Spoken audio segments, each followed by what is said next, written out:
భక్తి వర్ణ ప్రేక్షకులకు శుభోదయం 23/2/2026 స్వస్తి స్త్రీ చాంద్రమాన విశ్వావసు నామ సంవత్సరం ఉత్తరాయణం శశిరుతో పాల్గొన మాసం శుక్లపక్ష షష్ఠి సోమవారం షష్ఠి ఉదయం 10:03 వరకు భరణి నక్షత్రం సాయంత్రం 5:33 వరకు వర్జం తెల్లవారుజాము 4:44 నుండి రేపు ఉదయం 6:14 వరకు దుర్ముహూర్తాలు మధ్యాహ్నం 12:36 నుండి 1:22 మళ్ళీ మధ్యాహ్నం దుర్ముహూర్తాలు 2:55 నుండి 3:41 వరకు సూర్యోదయం 6:29 సూర్యాస్తమయం 5:59 అమృత మధ్యాహ్నం 1:02 నుండి 2:37 వరకు రాహుకాలం ఉదయం 7:30 నుండి 9 వరకు రాహుకాలం శుభ సమయం ఉదయం 6 గంటల నుండి 7 వరకు సాయంకాలం 5 గంటల నుండి 5:45 శుభకాలం.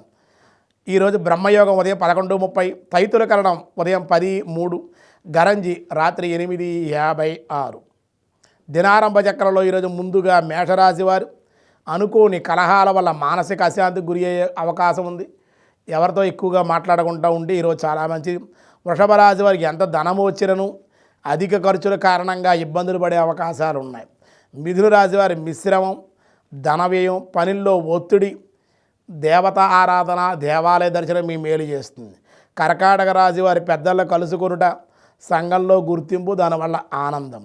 సింహరాశి వారి గృహంలో చికాకులు, అధిక ఖర్చులు, దానివల్ల ఇబ్బందులు పడే అవకాశం.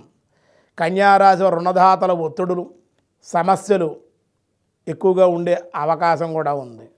తులారాశి వివాహాల ప్రయత్న లాభాలు, వివాహ నిమిత్తమే ప్రయాణాలు, సౌఖ్యం. వృశ్చిక రాశి ఉద్యోగంలో ప్రమోషన్ల వల్ల ఆనందం, ఇతర ప్రాంత ప్రయాణాలు కలిసి వచ్చే అవకాశం. ధనుసు రాశి వారి దైవ సంబంధిత కార్యాల్లో పాల్గొనే అవకాశం, కుటుంబ ఆనందం. మకర రాశి వారు కొన్ని సమస్యలను బయటపడే అవకాశం, దేవతా ఆరాధన చేయడం వల్ల ఈరోజు మీ మేలు కలిగే అవకాశం ఉంది. కుంభరాశి వారి జాయింట్ దారులతో సమస్యలు, వ్యాపారంలోనూ ధన నష్టం కూడా పొందే అవకాశం. జాయింట్ దారులతో జాగ్రత్తగా ఉండవలసిన అవసరం ఎంతైనా కుంభరాశి వారికి ఉంది. మీనరాశి వారు అనుకోని ధనలాభం, ప్రయత్న కార్య అనుకూలతలు. షష్ఠి సోమవారం సాధారణమైన వ్యవహారానికి ఈరోజు అనుకూలం. సోమవారం పరమశివుడు దర్శించడం వల్ల, అభిషేకం చేయడం వల్ల అన్ని విధాలుగా అనుకూలం.